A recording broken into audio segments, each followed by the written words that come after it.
สวัสดีค่ะวันนี้มาเจอกับนางซ่องผู้สาวฝั่งของนะคะ วันนี้นางจะพามาทำเมนูหมกหน่อไม้ใส่โครงไก่นะคะ อันนี้ก็จะเป็นหน่อไม้ต้มนะคะนำมาขูดให้เป็นเส้นๆอย่างนี้นะคะเนี่ยนางขูดแล้วก็ต้มเรียบร้อยเนาะค่ะหน่อไม้ก็ประมาณ800 กรัมนะคะอันนี้เดี๋ยวส่วนผสมรายละเอียดทุกอย่างนางจะใส่ไว้ให้ใต้คลิปเหมือนเดิมนะคะ อันนี้ก็จะเป็นโครงไก่สับนะคะสับให้ละเอียดเลยนะคะจะได้นัวนะคะกินง่ายด้วยอันนี้คือโครงไก่2 โครงนะคะคือได้เยอะมากอ่ะนางสับได้ถ้วยเบลเลอร์เลยแล้วก็จะมีอันนี้ในส่วนของข้าวเบือนะคะข้าวเบือได้มาจากไหนก็คือได้มาจากข้าวเหนียวแช่น้ำแล้วก็เอามาตำนะคะนางตำใส่กับพริกแห้งเนาะถ้าใครชอบเผ็ดก็ใส่ได้ตามชอบนะคะพริกอันนี้ก็จะเป็นน้ำยะนางคั้นสดนะคะเขียวๆเลยค่ะ1 ถ้วยตวงนะคะประมาณนี้แล้วก็จะมีผักขะแยงนะคะใครไม่กินก็ใส่ชะอมได้นะคะแต่นางชอบเนาะนางก็จะใช้ผักขะแยงอันนี้ก็จะมีลูกโดดนะคะพริกกะเหรี่ยงแล้วก็ข่าหั่นแว่นนะคะแล้วก็ตะไคร้ใบมะกรูดนะคะเอาไว้สำหรับใส่ห่อหมกนะคะแล้วก็สุดท้ายเลยก็คือใบตองแล้วก็ไม้แหลมนะคะไว้กัดโอเคเดี๋ยวไปทำกันเลยค่ะ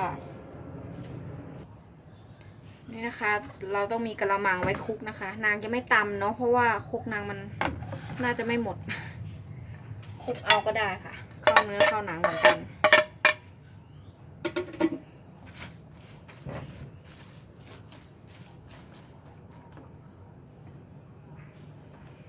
ใส่ข้าวเบือลงไปนะคะใส่ลงไปเลยโครงไก่นะคะ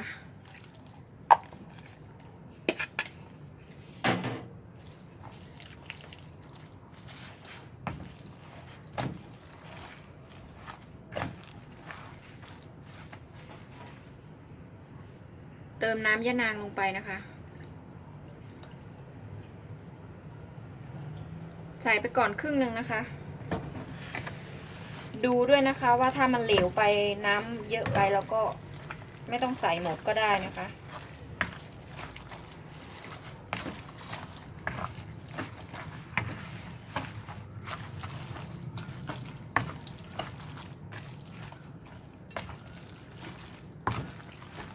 อันนี้นางใส่หมดเนาะ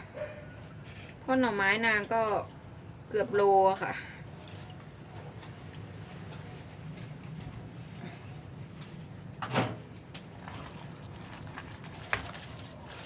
ก็คนให้เขาเข้ากันนิดนึงนะคะ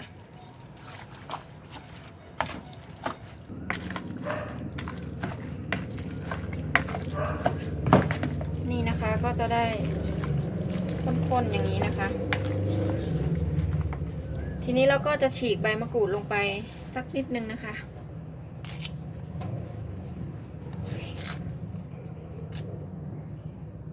ฉีดลงไปบางส่วนนะคะ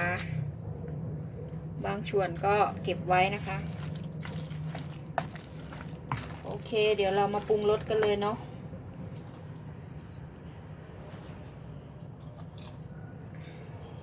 อันนี้น้ำตาลทรายนะคะน้ำตาลทรายขาวใส่ไปลงประมาณ2 ช้อนชานะคะผงนัวนะคะผงชูรส1 ช้อนชา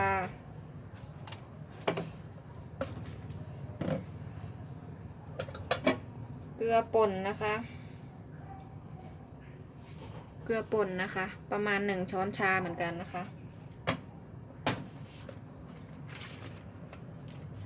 อันนี้เป็นน้ำปลาต้มนะคะ1 2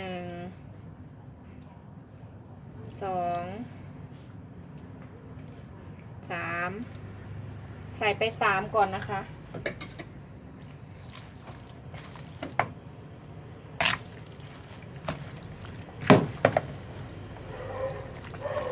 แล้วก็คนให้เข้ากันค่ะ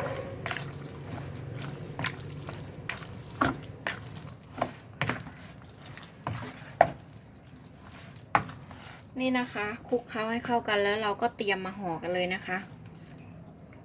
ส่วนรายละเอียดเครื่องปรุง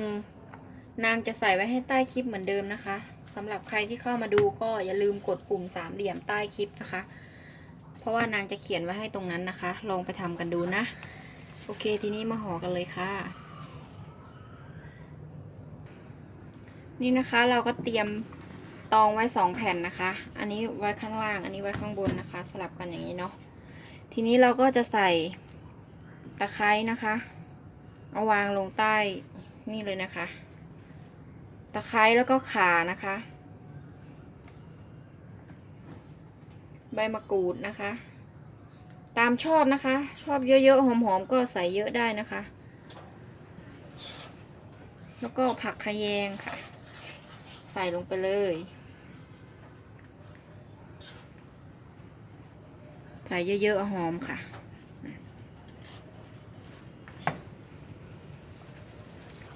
ทีนี้เราก็ตักมาใส่เลยนะคะ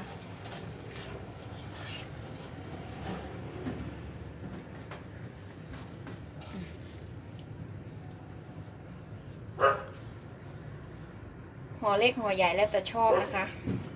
อันนี้นางทำทานเองนางก็จะใหญ่นิดนึงนะคะแล้วก็ลูกโดดลงไปเลยค่ะจับขึ้นมานะคะแล้วก็จับจีบนะคะห่ออย่างนี้เลยนะคะนางเชื่อว่าใครๆก็ห่อเป็นเนาะไม้แหลมกัดค่ะ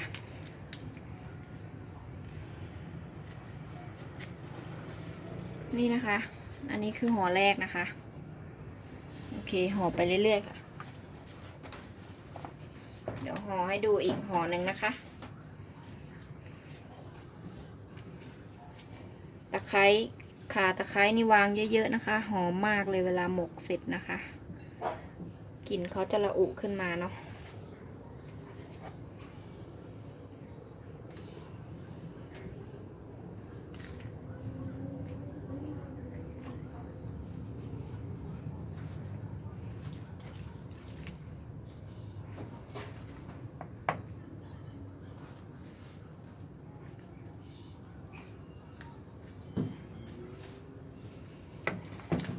นี่นะคะเราจะยองผักขะแยงไว้ด้านบนก็ได้นะคะถ้าชอบก็นำมาวางได้นะคะแล้วก็ลูกโดดค่ะ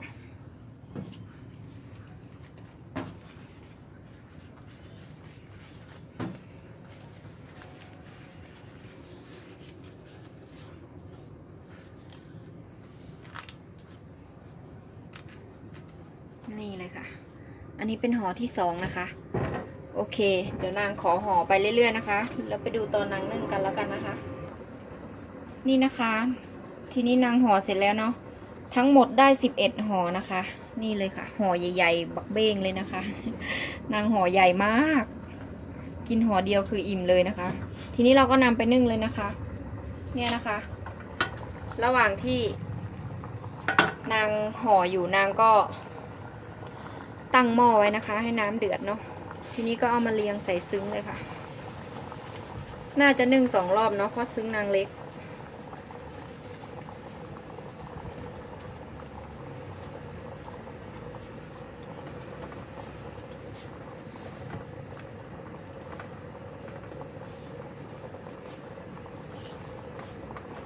ไม่ได้แล้วก็จะได้ทีละ6นะคะ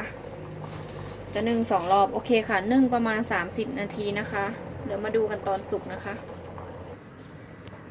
นี่นะคะสุกแล้วเนาะผ่านไป30 นาทีนะคะเดี๋ยวนางจะมาแกะให้ดูเนาะโอ้ยโหดร้อนเลยนะคะหอมมากเลยค่ะ